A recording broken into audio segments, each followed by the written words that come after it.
Some 36 minutes off the top of the hour, and we meet at this point to discuss those topical matters. We call them the big stories. Thank you for joining us on the AM show. I'm here with Alhassan Suhuyini, Member of Parliament for Tamale North, and Dr. Stephen Amoah, Member of Parliament for Nhyiaeso in the Ashanti region. Both of them join us as we talk about the Speaker, that tussle between the Speaker and the Deputy, the first Deputy for that matter, Ghana's CD rating on the continent in recent times, and other matters of concern. Gentlemen, I'll start with the Member of Parliament for Tamale North, Honourable Suhuyini. A very good morning to you, sir. Good morning, my brother. Hope you're well. You're doing well. You're looking sharp, like you. Oh, I was just about to. You took the wind out of my sail. I was just about to say same for you and say when would you? These nice outfits. Hey, Asemo. Micro impact of good governance. I don't see the micro impact of good governance on his life, Yes. But he's not acknowledging it. Of course, definitely. I mean, once in opposition, just like MPP would have done. I'm not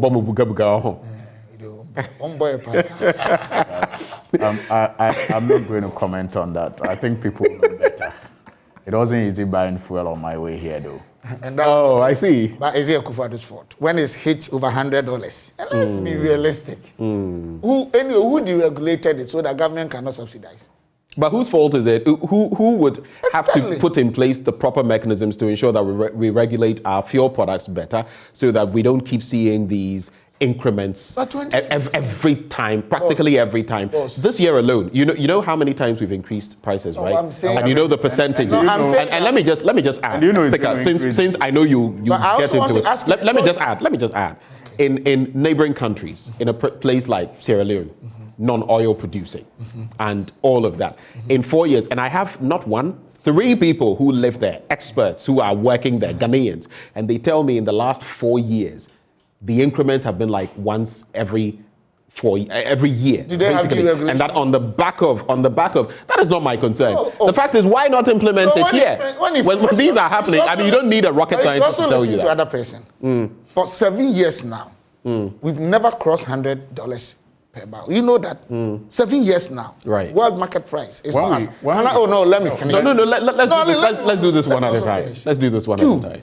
The deregulation, which has made it quite difficult for government to slash it down, was done in 2015, which to me, I supported it. Right. That one, I won't condemn it. Okay. Because we're accruing debt, whether NDC and MP, for the same Ghanaians to bear. 3, most of the taxes on the fuel today, who put them on? Isn't the NDC government? So if we why do we keep playing this bit about who slapped which taxes on what? The ordinary people, we vote leaders into power to impact these issues. It doesn't matter who did what in the past and why. It matters when others who cause it go other side of the river and say that we have dirtied it. I understand your point perfectly. I agree with you. If MPP and NDC can be honest, because the two of us have caused this. When NDC is in government, we will pay gallons. Hey, when MPP is in Ghana, they will pay gallon. If MPP and NDC can define a new point of convergence, right, and there are certain selected items in our society, we agree and be honest, the two of us all should be blamed. I'm sure a time may come, ordinary man or the Ghanaian, whatever, will no longer blame NDC or MPP. But when we are in government, they are blaming us. When they were in government, we're blaming them. You understand what I'm saying? That politics of conspiracy, that politics of deception and lies, blame game. If MPP and DC, we don't sincerely stop and be honest with you, this country will be thrown into jeopardy. Well, so a quick one on this. I'll allow you, but I don't want to forget. I don't want him to get away with this point. So the price stabilization levy, what is happening to it? And the other bit about the fact that the $105, the highest it has reached in recent times per barrel, and yes, in 7 years. No, I'm saying it has reached that point in 7 years. At the last I checked, it had come down to $101. We are also benefiting from that because we produce oil, maybe not as massive a producer as Nigeria. Just look at those two angles. The price stabilization levy, which we are not using for purpose, and the fact that we are benefiting as well. Can't we use that to cushion ordinary Ghanaians? So what do we do? Well, we are not using that for purpose. You are saying that for a fact that you know. Please, Do you know anything to the contrary? No, I'm coming. It's good, but we should be specific. What are we using for that is not fit for purpose. We have a specific reason we said that we are not using it in for the that. first place. Why do we make statements out of arbitrariness as a country? What all of us. Let me ask you. The money we get because we produce oil, do you know how much it is? Against how much we are supposed to expend in this same oil sector? I mean, sometimes let's also be a bit. So as you make these statements, don't make them in a vacuum. Be specific about just what as you exactly, made yours. No, you made your statement about what exactly you want to say. You are saying that we are not using stabilization fund for a purpose. But it is true. So, vacuum, tell me, how are we using? Where are we channeling it? We're channeling it into other things. Like what? I agree with you. You say I shouldn't make a statement. We have. So here's my point. Please. Whether you use this for infrastructure. Please. No. Hold on. Please. Stephen Amoah. Whether you use this for infrastructure or education or whatever it is, the point is, if you say free SHS, for example, you know we're going to allocate funds for free SHS. And we do in our national budgets. You can't tell me that you're going to use the price stabilization levy to do other things which are not what, because mind you, Stephen Amoah, mind you, it may not directly impact me when it comes to free SHS directly. Education, holistically, wonderful thing. But I may not have children. I may not have, it may not. No. I'm facing bread and butter matters. No. If I don't have children, if I don't have people specifically who are benefiting from this, in terms of my pocket, I would want to get the stabilization levy so that when it comes to fuel products, I'll benefit directly from there. It's propaganda. What is propaganda about it? I'm telling you what I'm feeling, and you're telling me that is propaganda. What you're saying is propaganda. What is propaganda about it? How you benefit from free SHS? What is propagandist? Because propaganda. It's not you being whatever it is. Because propaganda people have been here, and probably you are being bought into it. No. Stephen Amoah, no. Hold it right. No, hold it right there. Unless you want to bully me because it's your show. No, but allow me to also did you listen to what you just said? Said the what? That may be propagandist, and I have also bought into it. I take exception to that. I would humbly request that you take that back. To suggest that maybe I'm being propagandist. But let me also can I also speak? Go ahead. This issue about this policy does not put money in my pocket. Where on this earth do you talk about this? Where? Which policy? Tell me any 5 policies that you're expecting that will put money directly into your pocket. Please, let's be honest. Education and health are the key functions of any serious country which wants to attain long-term economic growth and stability. Did I dispute that? I'm coming. I didn't dispute I'm coming too. We have about 100,000 young ones who would have been home every year. Do you know what would have happened in the area of security? Already we have issues. You're not getting... That would have affected your life. That is where you are missing the point. You're saying that it doesn't affect I am not saying that. I never said that. That's why I said in a broader sense, it affects everybody in the country. If we have a more intellectual Ghanaian, our country's fortunes would be better. It is proven that any country that has a high educational, level also sees development in other areas, even in terms of the economy. I'm not disputing that. But I'm saying that at some point, you must realize that the ordinary Ghanaian will be looking at his or her own pocket. And while there are mechanisms to deal with the broader issues, ordinary Ghanaian child is having school free. Won't the money be in the pocket of the parent? I still think you're missing my point. But I'm saying that the price stabilization is there for a reason. Yes, let's use it for that reason. But let me bring in the ordinary man that you're talking about, if the child has access to education free, won't the parent be saving money in the pocket? That ordinary, the so-called... Does that directly impact me? Does that directly impact me? But indirectly impact you. No policy in any country would directly impact everybody along the social stratification. I never said it would. I'm simply saying that in this specific instance, if we were to work on the price stabilization levy, it would help me as an individual, because when it comes to the raft of taxes, not everyone benefits and not everyone is even affected by some of them. All over the world, policies do not affect everyone at the same measure directly or whatever. We can go on with this forever. Which policy? List 3 policies that will affect everyone. So oil prices have now turned into a raft of measures. But do you agree? Let's start from this premise. Do you agree that the price stabilization levy should be used for its specific purpose and maybe Such as? weaned from some of the other things we've Such as? I was beginning to think that I should have stayed home and just enjoyed the banter that was going on. Alhassan, don't go there. Don't start on that note. But say you are Now, giving him the leeway. you see, to first do of that. all, So definitely he will do that. First of all, Amoah says that for 7 years now, we have not had to pay over $100 for a barrel of crude, which is correct. But then 7 years ago when we did, wasn't it said to be Mohammed's fault? I'm sure it was.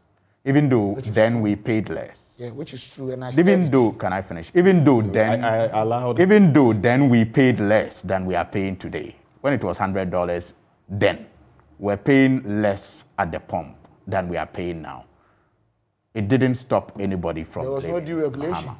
Secondly, there was no deregulation. Secondly, Who did it? Secondly, he just spoke about Taxes, deregulation. you put them on. He just spoke about deregulations, and then he said that it was introduced in 2015, which he supports. Which I support. Which he supports. Yes. So don't use it against another government. Can I finish, please? Can you just become? Dr. Amoah, just allow Alhassan. This is going to be a clean sheet. This is going to be a clean sheet. I've given you the first chance. You've spoken and spoken. I'm allowing him to speak. You bantered me. You engaged me. I pledge. Speak. I pledge as your guest. I pledge. And you allow him to speak. I pledge in your subsequent submissions not to interfere. Is that okay? I'll take it like that. I shall do exactly that. So please also be fair to him and don't interfere. So he talks about deregulation, and he says that it was introduced in 2015, which he supports. But then he speaks of taxes and argues that the NDC has put most of the taxes that are currently on fuel on the final price, which is a palpable falsehood in the first place. Secondly, he didn't indicate that he supports that or not. Because if you don't, and you think the NDC should be blamed for putting more taxes, assuming it is true that the NDC has put more taxes on it, and you are in power, what do? You take it off. Is that not it? If you think the NDC should be blamed for putting more taxes, assuming your argument is true, that the NDC put more taxes on it, and you are in power, and you see that the more taxes are affecting the Ghanaians, what's the reasonable thing to do? As for the the deregulation, I cannot say remove it because you have considered that you support that one. So why are you not speaking to the taxes too?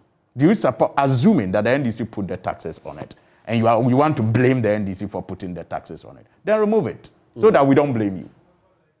But if you are going to apportion blame, then just remove it. Moving forward, he talks about price stabilization levy. I mean, you raise a very important issue of price stabilization. Why was it introduced? It was introduced so that consumers could enjoy a certain cushion or support when prices on the international market get out of hand. And this was as a result of our experience when the prices went to over 100, when we did not expect it. So when the prices started coming down, a proactive government, a reasonable government, thought that, look, let's take advantage of the windfall so that when it goes up, like it is going now, when you didn't predict it, you will have a certain buffer. Exactly. So that the people will not have to endure the effect of the deregulation, of passing it on. This government... Something most people complain about because fuel prices are always... It appears even when there are decrements in the international market, we are pegged at a certain level, so but it only goes up. That was why the price stabilization levy was introduced, so that at least when... And this has nothing to do with their administration. It's general. It's about policy. I mean, it's about them and you. Can I finish? It's about policy. It's about policy. So that was the policy that was introduced. According to ASEP last year, since the introduction of the price stabilization levy in 2015, we had made, or the MPA had accrued to itself over 1.25 billion Ghana cedis. 1.25 billion Ghana cedis. the question is, what did we use that money for? What have we used that money for since? Because all government has done in the past was to zero rate the price stabilization levy for just 3 months. Zero rating meant that they were no longer charging the price stabilization levy. It was no longer included in the price build-up for that period. Right. But it did not, and so it did not add to the increment that Ghanaians suffered within that 3-month period. But the 1.25 billion could have been used or should have been used, because that was the import of the levy, to subsidize the prices. So the zero rating was not enough. Now, when government was pushed, we're told that part of that 1.25 billion was used to subsidize premix. Yeah. Now, when pushed to show the numbers, only about half of the 1.25 was used to subsidize premix. So the question we are asking is, what has happened to the accrued funds from the price stabilization levy? Yes, the NDC may have introduced a price stabilization levy in 2015, but the NDC did not have the benefit of it. Maybe if the NDC had been in office, we would not be where we are, because the NDC foresaw the problem that prices can get out of hand when, unexpected invasion of Ukraine and others happen. And so you introduce a levy like that, that will accrue funds for you to use in times of war, like we are experiencing now. So clearly, we are not getting value for even the taxes that were put on it. Maybe because those who are currently managing it do not understand the reason for which those taxes. Let me ask you a point. They are rather misapplying, the revenue that are coming from that. A raft of taxes on our petroleum, and some have said, for example, suggested that if the government is not able to get its way when it comes to the e-levy, there's an alternative. They could slap even more taxes on petroleum products, which some have also said would not be such a prudent decision to make, especially looking at the times, especially looking at the fact that we're in day 5 of the Russo-Ukrainian war and things are still very uncertain in terms of global oil prices. But in the midst of all of that, what would a future NDC administration, if you assume the reins of power, and I always like doing this because then it is good to be able to look back and say, Alhassan Suhuyini, this is what you said on my show when you were in opposition. Now maybe you are in power. What are you doing about it? So the price stabilization levy, would an NDC administration, what is your thinking on it? Would you do anything different? The number of taxes we have slapped on our petroleum products, which make things so expensive, what are the alternatives that you bring on board? Well, I will not behave like Dr. Bawumia when he was running mate before 2016 general elections, when he was asked a similar question. And many of the NPP commentators did that. They went to talk about judgment that they will save, the corrupt money that the Auditor General and others are all saying are being wasted. That is a very, very easy way of dodging the question. So what would your alternatives be? But that's what they did to deceive the people of Ghana. The NDC even currently propose ideas about how to manage the economy. For example, on the issue of e-levy. Right. We have not kicked against introducing a levy that will manage our electronic platforms, because clearly it is an area that is worth considering given the growth that we are experiencing in that area. All we are against is the levy being put on transactions, a number of transactions done, and then because your manifesto, your last manifesto, page 99 of it captures something like that: e-transactions and at least some idea of taxing, electronically. And it's not something you as the NDC can run away from completely. I'm happy that the 4 states, they have been doing some good job about fact checking. When it was suggested that the NDC was going to introduce e-levy, I think they did some fact check and then revealed feel that it was completely different from what the NPP is doing. We, for example, have talked about targeting the multilateral agencies like Twitter, like Facebook, like Instagram, and then targeting merchants, people who are using those platforms to transact business, targeting them and seeing if you can introduce some form of a levy that will, generate income for government. Again, on the issue of price stabilization levy, I've already told you that the concept that was, so the point to be made is you would look forward to using it for purpose. Exactly. Because that was the reason why it was introduced. I mean, it wasn't just introduced so that government can accrue extra funds and perhaps rent expensive private jets to fly around. No, it was introduced so that times like this, it will be used for its purpose. But when it is not being used for its purpose, yet it is still being collected, you can only assume that it is used for partying, like having KK parties and others.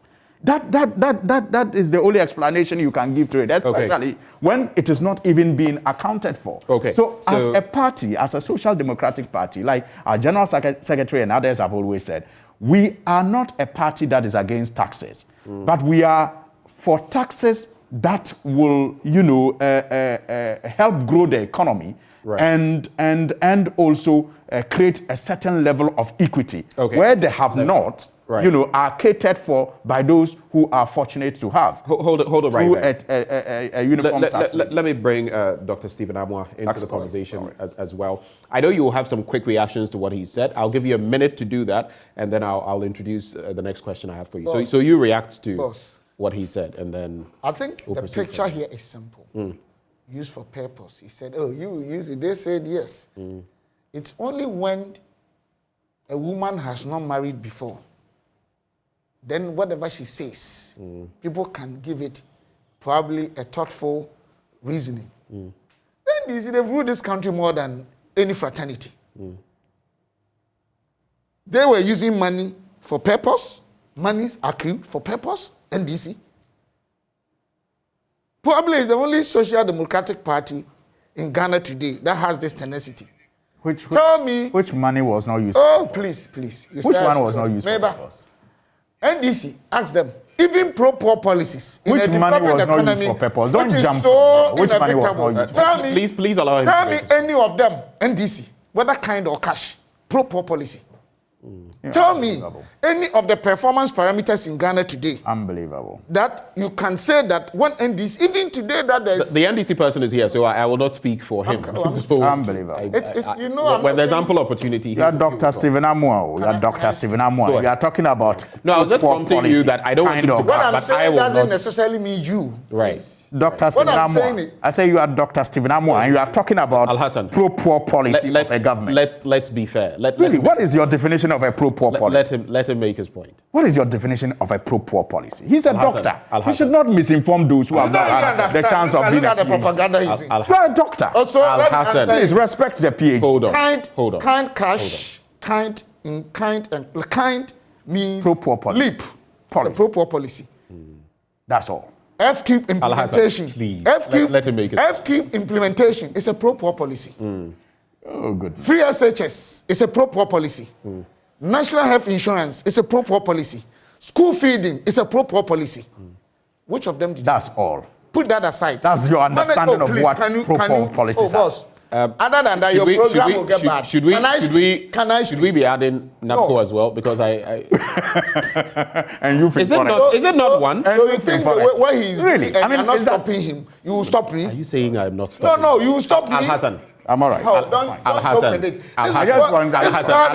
I'm fine. Alhassan. Go on. Alhassan. So having spoken, you can cut me. You need to give me time to speak. Let him make his point. I beg you. Because so that we can move to a discussion, a very good discussion on this. Before you proceed, please don your mask. I beg you. What I'm saying is that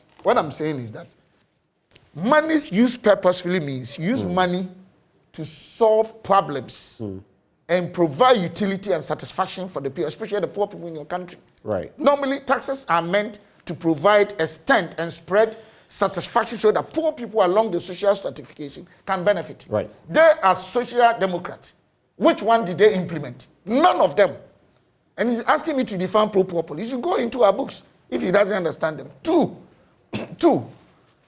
the economic management. Even today, that there is serious global crisis because of the disease we all know, except those who want to lie.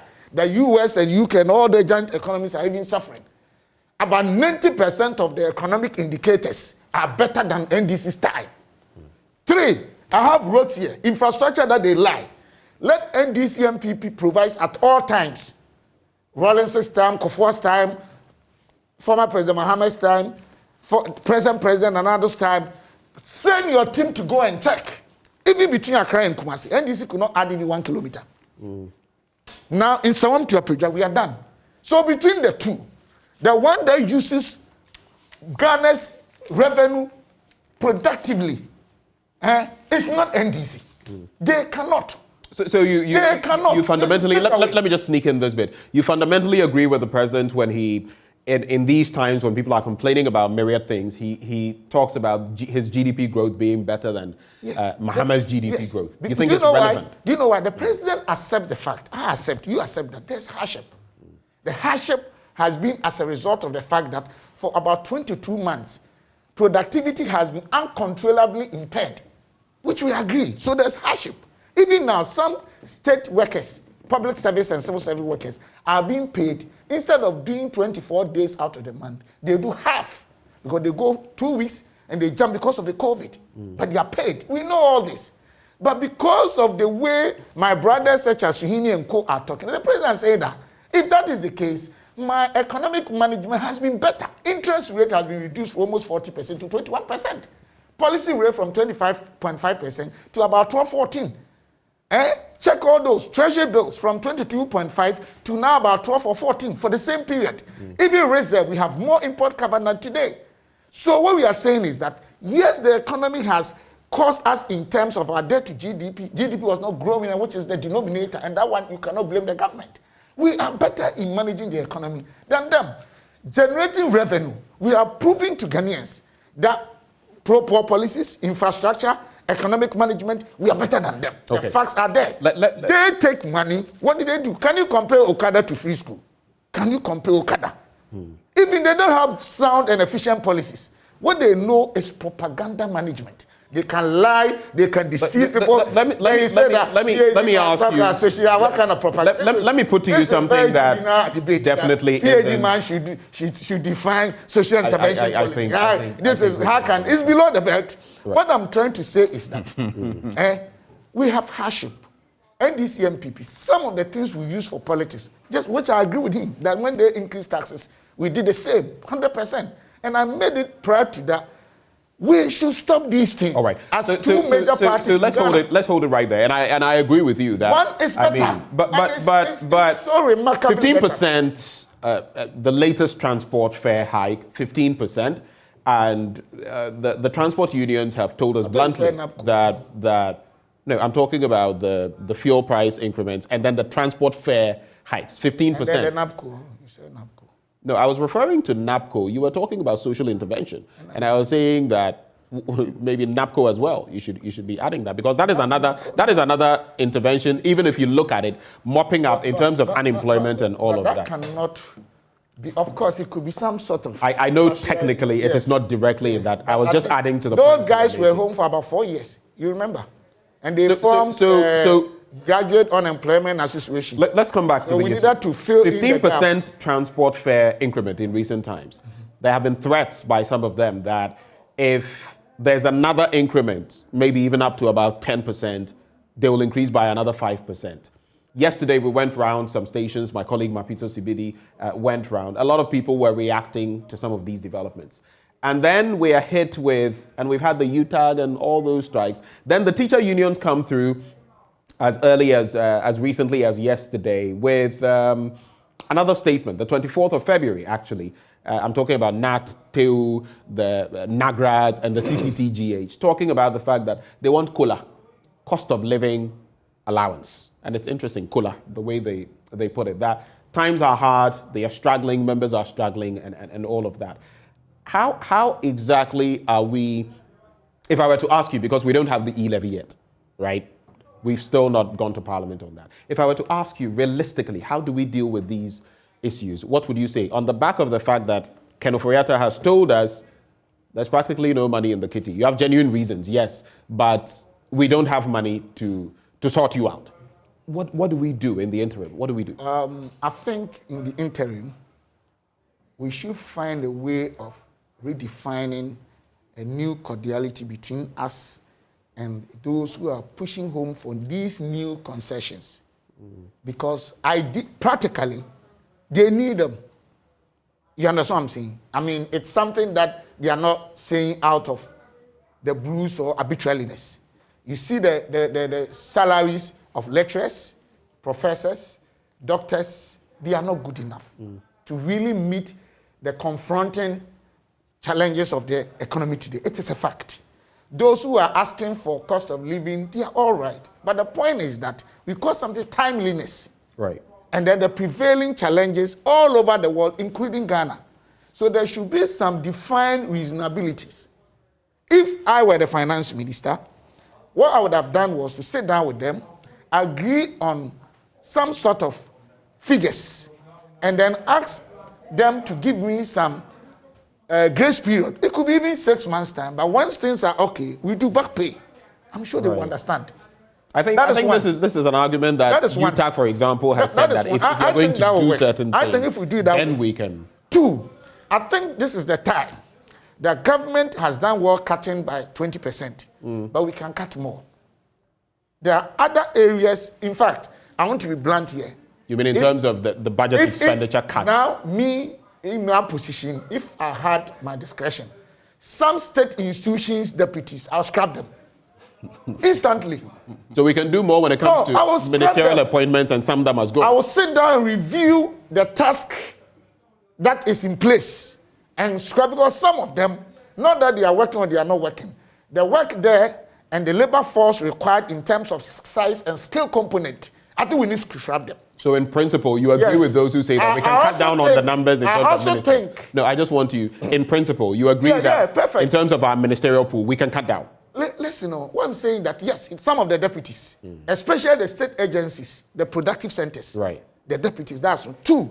Special initiatives and I think instantly, even later on, we can restore all this if things are okay. But now, I think instantly, all land cruisers used by state, not the MP like him that we are paying ours, instantly they should pack. When they are moving outside Greater Accra or your region, you use small car. Okay. There are issues that we can take instantly, even to restore the dwindling goodwill and confidence of Ghanaians in us. Right. Some of these things, but ideally, the economy has not been mismanaged the way people are lying. It's not true. All right. But the prevailing circumstance is actually forcing the economy to have the turbulent nature we are talking. It's a fact. Okay. NDC, PFP, whatever, couldn't have done better than we are doing. That is a fact. But we don't know that for a fact because we don't have any other party in position. No. I mean, realistically. So let me answer you. You know that what you're doing is hypothetical. But let me answer you. When they had not been impaired productive for 2 months, about 22 months, when this thing had not happened, they left our GDP about 3.2 or 3.4. Interest rate went to about 40%. But they also had a high in 2014 of 8 No. What did they left for us? Don't talk about but if you want to compare figures, then also look at the best that they did compared to your best. What we took over. If you're talking about what we took over, you can't say that once upon a time this person did this. What did they give to us? What we took over? What did you inherit? Point made. So quick reactions, Alhassan. Here's a quick one. I mean, first of all, I see a clear misunderstanding of what socialism is with the NPP, and so it manifests in even what they implement as. You're going back to the pro-poor policy. I mean, those are reactions. Okay. Are you define it? So no. I just wanted to be clear that was what you were referring to. Yeah. So they have a misconception of what social intervention policies are. For example, FQ program was in the 1992 Constitution, to be introduced within 10 years. Will I speak again? To be introduced within 10 years. Not on this, because I want us to talk about the after the introduction of the 1992 Constitution. The NDC began the processes of implementing it, but lost power by 2000. That was a 10-year period. And then they introduced it because it was to be introduced, within 10 years after the coming into force of the 1992 Constitution. When they introduced it, the NDC came back and saw the gaps in it. For example, the NDC had to eliminate schools under trees. Do you remember that policy? But there still are schools under trees. I know. So but what is the use of introducing a free compulsory education when there is no facility to educate the people? That's not true. I'm talking about the misconception of introducing pro-poor policies. That is why for them, once they tick the box and do the announcement, then it is done. The NDC introduced a free uniform policy and the sandals and all of that. Then, when it comes to national health insurance, again, the misunderstanding of pro-poor policy, the NDC piloted it across the country, and they cannot disagree with that. It's in not fact, what's the name? Not true. Former President Kufuor's younger brother, Ade Kufuor, was the ranking member on health when he was member of parliament before 2000, and spoke against the piloting of the national health insurance scheme. True. Look, I have the documents here. I can show to you in the Damango area when they were implemented. I can show you. Maybe the parliamentary Hansards would. And the parliamentary Hansards would bear me out. I'm telling you the facts on this matter. Apart from that, because again the misunderstanding and misconception of what social intervention is, when they had the opportunity after the NDC lost the 2000 election to implement the national health insurance scheme, everybody knows that they introduced a mutual health scheme. So, for example, if you registered in Osu, and you fell sick in Medina, you could not access free healthcare in Medina. That was the health insurance they introduced. Again, it took the NDC with the understanding of what a social intervention policy is meant to be, to make it national. So that when you have your card and registered in Osu and you fall sick in Wa, you can still use your card in Wa to access free health. Because they have a complete misunderstanding of what social intervention policies are, you find the arguments that they make. Moving on to the economy. He says the GDP, whatever. I'm happy you pointed to him that indeed the NDC has the record of growing this economy, growing the GDP to the highest ever. If he speaks of what they inherited, what are they currently managing and how will they hand it over? What guarantee do they have that the current GDP is what they will hand over? And so your point is valid, that if the NDC ever raise it to its highest, if you are doing 3-something% now, it should not give you reason to beat your chest, especially when all the indicators show that you are going down the hill. Apart from that, what did they inherit? You asked that question. He asked that question, and then you said it was valid, and I agree it was valid. What did they inherit? At the time they inherited the economy, all the projections from the analysts, from the rating agencies showed that the economy was growing. The NDC had started, because you see, they are experiencing a crisis now. The NDC experienced similar crisis between 2013 and 2014. I see. And so there was a slump. I mean, that was when the oil prices went over 100. Which oil? That was when the single spine salary structure that we introduced wiped every revenue that we had. That was when we did not have 3 oil wells. That's when we were not getting more revenue from our ports because they were not expanded. We were not getting much revenue from our airports because we didn't have Terminal 3. So those were challenges the NDC was faced with at the time. The cocoa prices were going down. The gold prices were going down. Are there not even greater challenges now? We're dealing with COVID. We're still dealing with a hostile economic I said similar challenges. Setup. I said similar. I didn't say the same challenge. I said similar challenges. And that is why the economy was hit. But by the time the NDC handed over to them in 2016, we had started seeing the recovery. And no one can run away from that. In fact, we had started seeing the recovery, yet when you went to the ballot, people I agree. soundly, I don't contest that, but you cannot your party out you of, can't out contest of the fact. You can't contest the fact that we have started seeing the recovery. The experts, predicted even an 8-point-something GDP growth by 2017. EIU and others, predicted that the economy in 2017 was going to grow by 8% because of the work they had seen the NDC doing to recover the economy. So if you inherited the economy by 20, can I finish? If you inherited the economy by 2017, do wrap on that, because and then, this is just a yes, and then you maintain that projection and you got 8%. Today, what are you doing? Faced with similar challenges, what are you posting? What results are you posting? You are posting the worst debt ever. Worst. In the history of this country, no government has ever borrowed like this government has borrowed. It's not true. And no government has also earned revenue, internal revenue, like this government has earned. What do they have to show? You are also posting the worst rating ever from the international agencies. Fitch, S&P, Moody's, worst ever. When it comes to Moody's and S&P, we have wandered in that territory before. You can talk about when you talk about S&P and Fitch, we have waded in that territory before. I'm saying worst when ever. it comes to Moody's, the CAA one, yes, that I would give you something. No. It is the worst. Even Moody's is the worst. We can talk about the worst. Even Moody's is the worst. But I think. Can I just wrap on that? Even Moody's is the worst. Yes, even Moody's is the worst. S&P is the worst. Go check the rating agents. It's the worst we have ever had. Okay. Fitch is the worst we have ever had. Right. And exchange rate, as we speak, is the worst we are having. In fact, our city is worst in Africa. We're getting no, but to be fair, we may be talking about the worst, but at a point in time, we've been the best in Africa. You know that. But we are the worst in Africa. We have been the best in Africa. Our currency, the same Ghanaian city, Ghana city that we are talking about, has been the best at a point. So yes, we can talk about the fact that now it is the worst performing. That's what we are talking about now. But are we not let's not lose sight of the fact that we've also been the best before. Just to say that, especially in the first few months of this argument reminds me. This argument reminds me of the GDP growth. If you say the NDC handed over the West, so should we argue that we have been the best? Point made. I think this message on Facebook is a bit reflective of how I feel and maybe the generality of Ghanaians. Caleb says, we have no interest in party. All we want is a good living standard for the ordinary Ghanaian. Even some Ghanaians prefer to die in Ukraine. He says, I don't subscribe to that. Then come back to this country. Take away the unnecessary taxes on the fuel.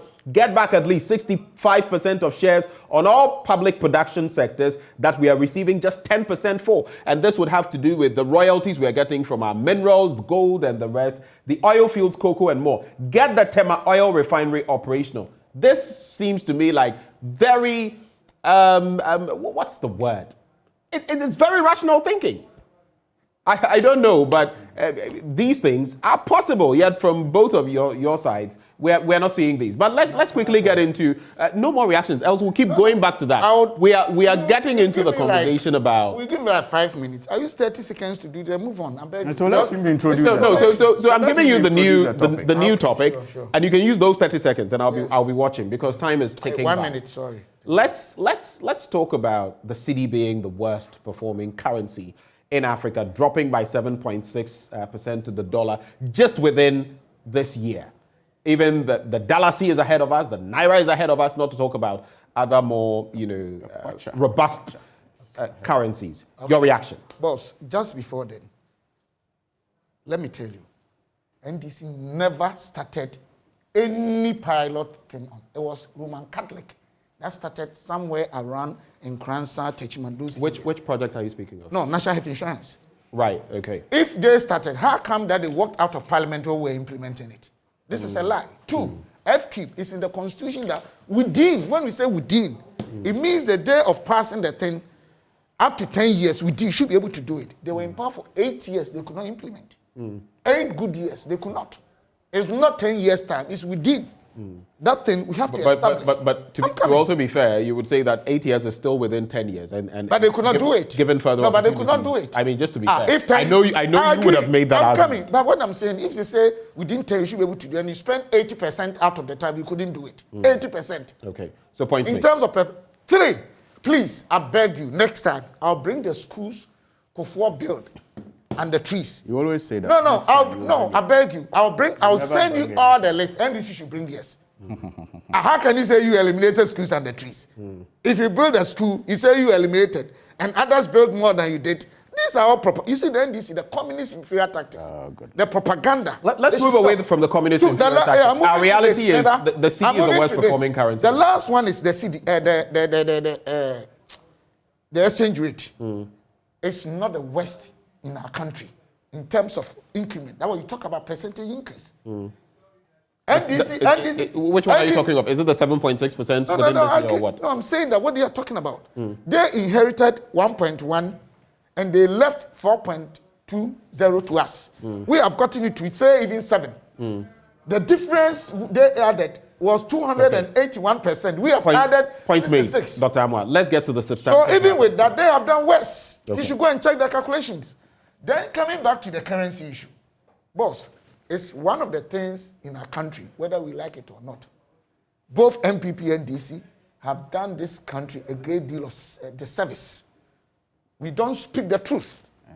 The problem with the currency now and in the past and in the future, if we don't change, check we here, check this room, check myself, check you. The most critical factor or the commonest factor to consider is demand and supply. The dollarization of our economy. No matter what is happening, everything I'm wearing here, everything I'm using, 99% we imported. Yours too. It will never ever be better. There has never been anywhere in the world a short-term approach to solving currencies will be solved. And that's what MPP and this will be doing, so that we get syndicated loan. Oh, things are okay. Sometimes the dollar as well will be doing bad and we are doing well, so we're okay. Sometimes we'll be doing weak and we are doing better. These are all ad hoc and short-term approaches that are not properly structured. Until this country... So this just comes to mind. Does that mean that you are disagreeing, for example, with the person in charge of the economic management team, the vice president, with that statement he made back then about the fundamentals being weak? I don't know what you're talking about. And the exchange rate exposing you? I cannot connect that to the context you spoke. I'm being very honest before me and my God. That these issues, people do propaganda with context and extracts. I really understand the context. But it was clear what he said, exchange rate. I'm saying that I don't know what he meant and the context and the sentence. Not I'm lying. This is me. You can take that I'm lying. But I am addressing the challenge today. He doesn't know, spare him. I am addressing the challenge and providing solutions and tell Ghanaians that it is MPP and DC, just that if you will. When they are in power, we say, hey. When we are in power, they say, hey.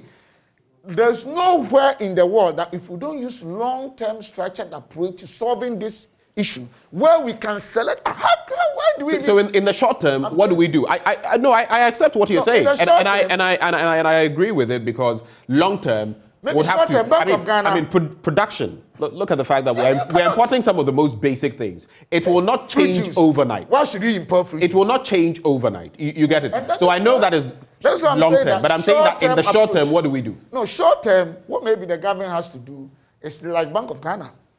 They can help us make our market a bit more liquid with dollars. You understand what I'm saying? Does that not still feed into the dollarization of our economy? No. It depends. If we are okay, we have enough dollars in our country, and we are not asking or demanding more, you understand what I'm saying? Or, for instance, if we can have an arrangement to have probably dollars in it, just like the syndicated loans during the coup. When it comes, normally our dollar stabilizes a bit. Issue with some sort of unnecessary importation of certain items, if we can quickly work on them in the short term, probably. But I'm saying that this dollar issue will go and come, MPP will come, NDC will come, CPP will come.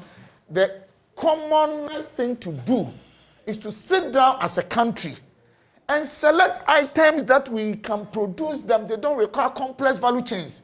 Why do you import orange juice, mango juice, banana juice, pineapple juice? Why? As a country, you just squeeze them and add preservative. They are free juice. What we need is machine with high capacity and land. Why do we import them? You remember the time they used to even produce cotton stuff here. What we wear. Even with this... But if we go back to Nkrumah, we had so many industries, from tomato to juice to boots to the rubber bits. That is historically... we shot ourselves in the foot. Under whose regime did they collapse? Add that to it. Even with the TV electronics, But under whose regime? I mean, the military. Don't let us. The military came here, and then it had so many regimes following, and all of them did the same thing. I'm not accusing any specific. I'm merely saying that as a people, we've not done justice to our own selves. I agree, perfect. Right. But what I'm saying is that even with these complex things, do you know Ghana what we could have done? Instead of importing the complete value chain, if you import value chain, Right. You pay for labor there. Which is why the automobiles, we wanted them to come to the country, for example. So even we can do assembling. Once you are doing assembly in Ghana, you cut down the amount of dollars you used to go and bring them. 2, you create jobs for your own people. You bring part of the value chains in Ghana. Right. So we should sit down as a country, redesign and define a complete value chain that probably for the next 3-4 years' time, our CD can be perpetually very competitive. If not, and this will do politics. Give me 30 seconds on this. Okay, sure. 30 seconds. Sure. I want you to be very concise. When the Ghana cedi was the best performing currency, I heard a lot of party communicators and others say, we're doing it and we are there. Now the Ghana cedi, interestingly, is the worst performing in Africa. Are you going to lay the blame at the doorstep of, the finance minister or the economic management team, or what are we not getting right? Okay. Where should we lay the blame? Let me tell you, me and you, if we are fighting, now the cedi and the foreign currencies are fighting. Let's take it constantly.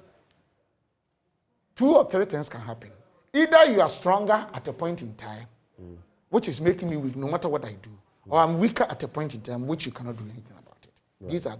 Then the third scenario. So it may not necessarily be that I'm so strong, but you are weak, and so it's affecting. Yes, and it can be the other way. The third scenario is that it also could mean, which is where I have my problem now.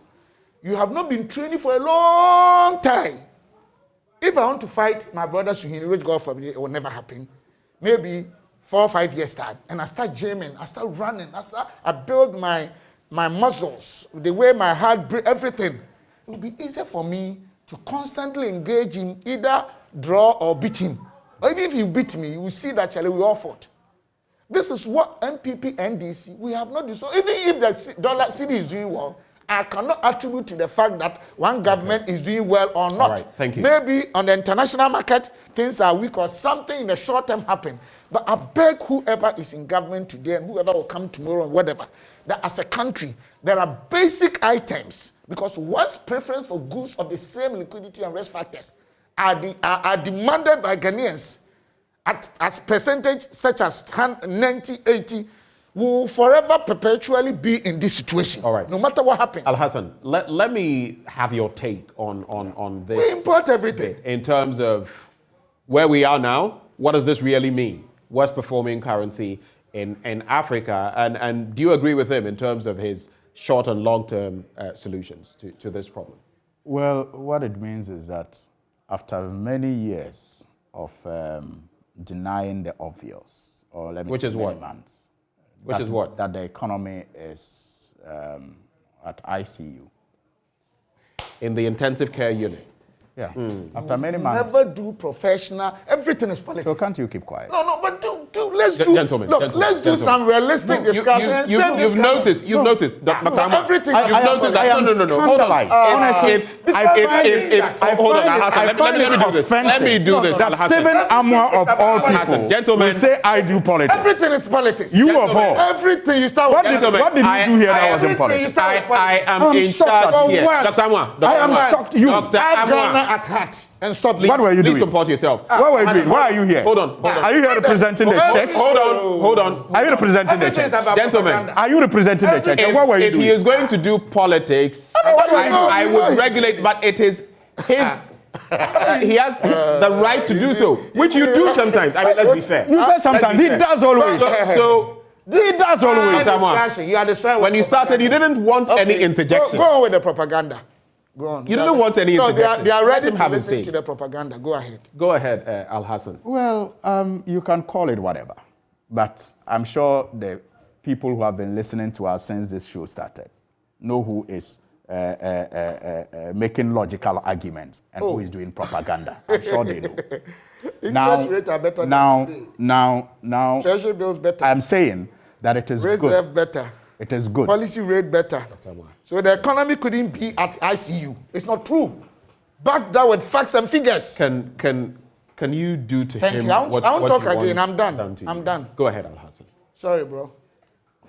We are brothers. So but just that the you are point channeling propaganda. the point I seek to make is that going by Dr. Baumia's logic, it is refreshing, even if they don't admit it to us, to finally come to a point where we can say that indeed our economy was in ICU, even though officialdom was denying it. What is the Dr. Baumia's logic? When the fundamentals are weak, the exchange rate will expose you. So after long months of denial, it is clear that the exchange rate is exposing the propaganda that has been built around the strength or weakness of our economy. That aside, because he used some 1 minute to respond to an issue that he raised, I'll just speak about why the NDC walked out. Yes, I mean, it's within my time. When the National Health Insurance Levy was being passed, because we have young generations coming up, and sometimes the propaganda that they are fed with, they believe it.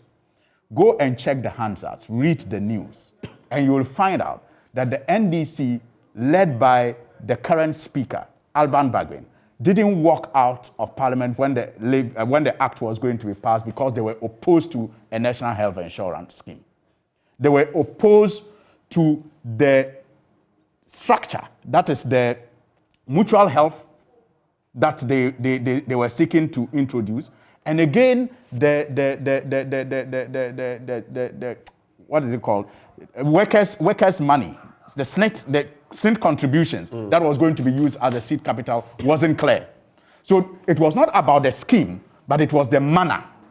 It wasn't about the form. It wasn't the scheme. It was the manner, and they opposed the way they were going to do it because they had superior ideas. And the NDC, when it came into power in 2009, actually demonstrated that their idea of the National Health Insurance Scheme was better by making it national. No one will argue with that. I think it was better to that point. Right. Then on the way forward, as far as the CD is concerned, I agree with you.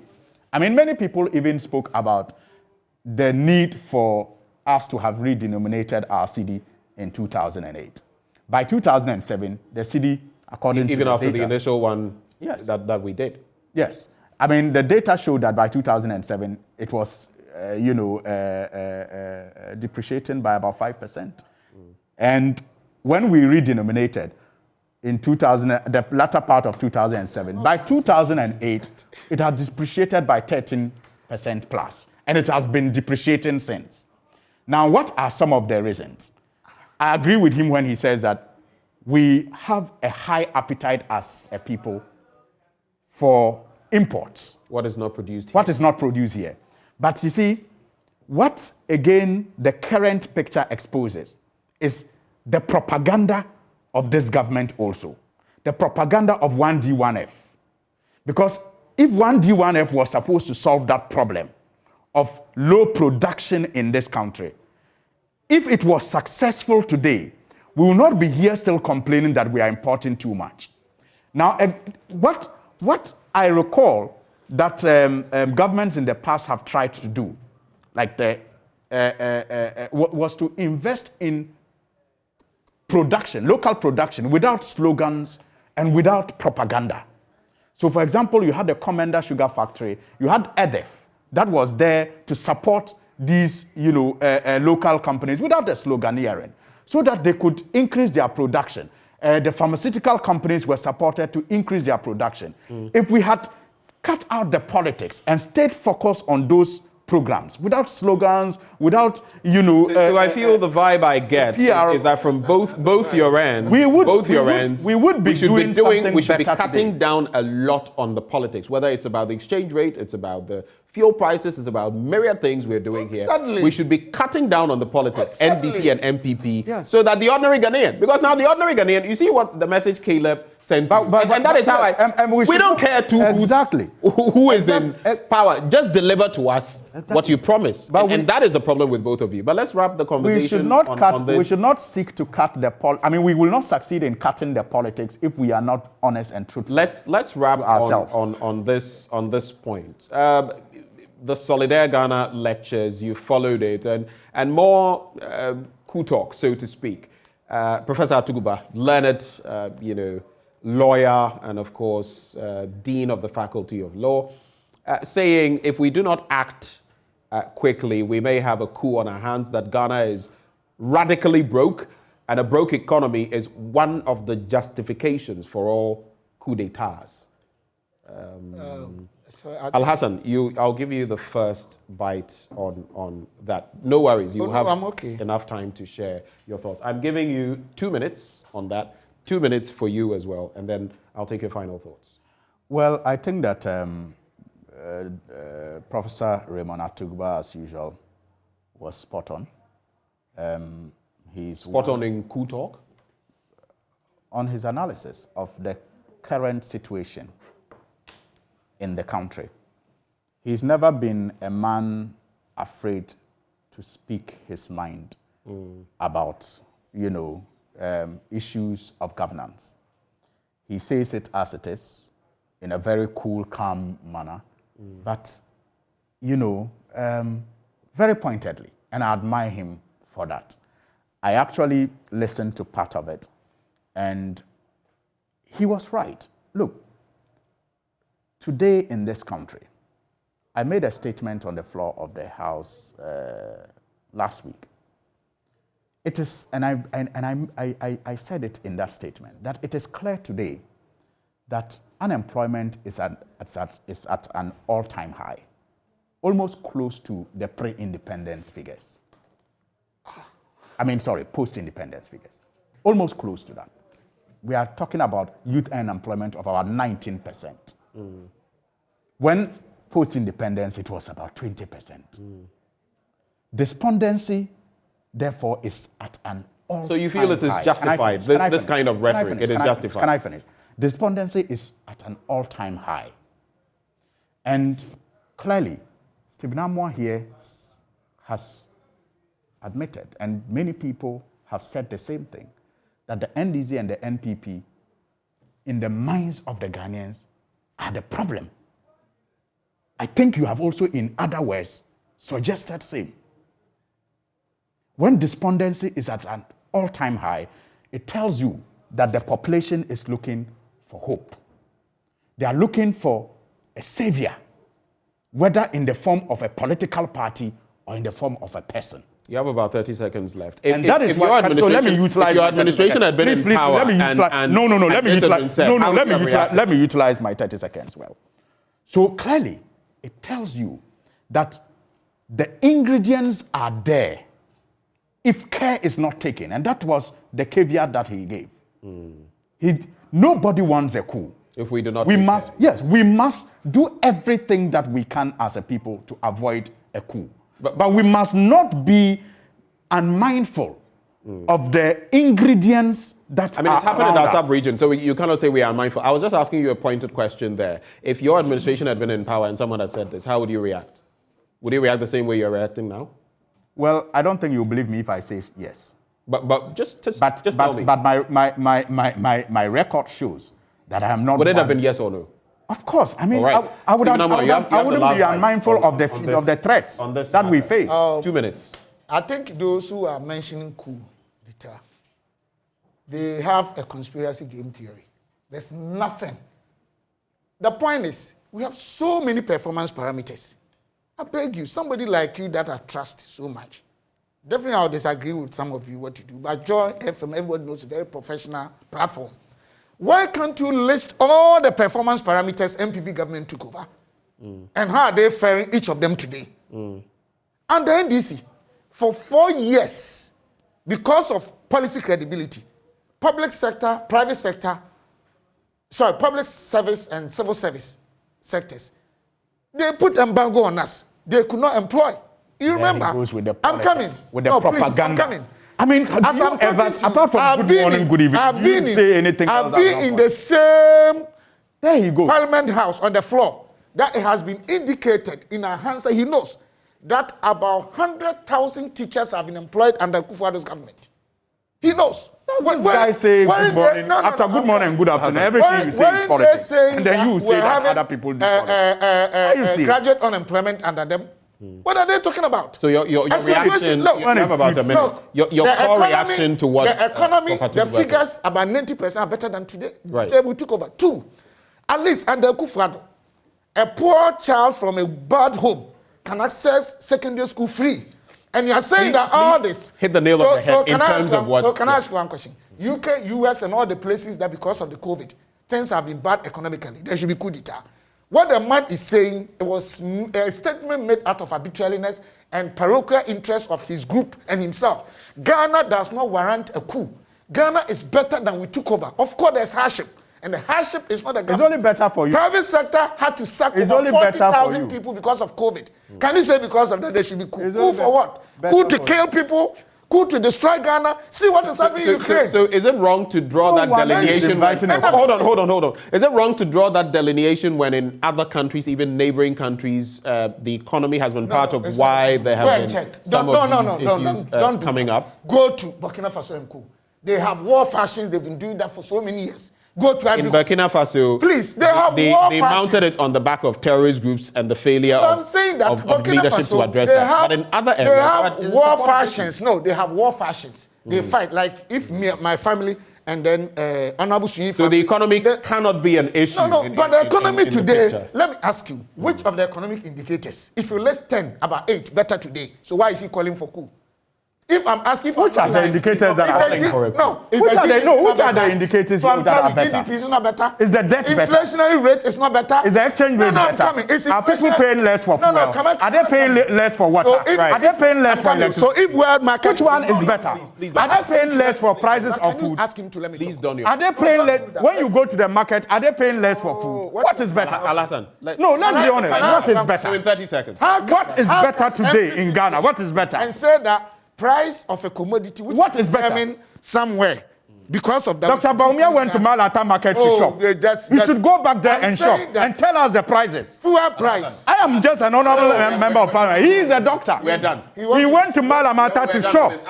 Let him go back there and shop. I'll still ask this question. How can you say that fuel price increase? Which one is better? Because of that we should do coup. Which one is better? Is it the prices of food items? No, how can is it fuel?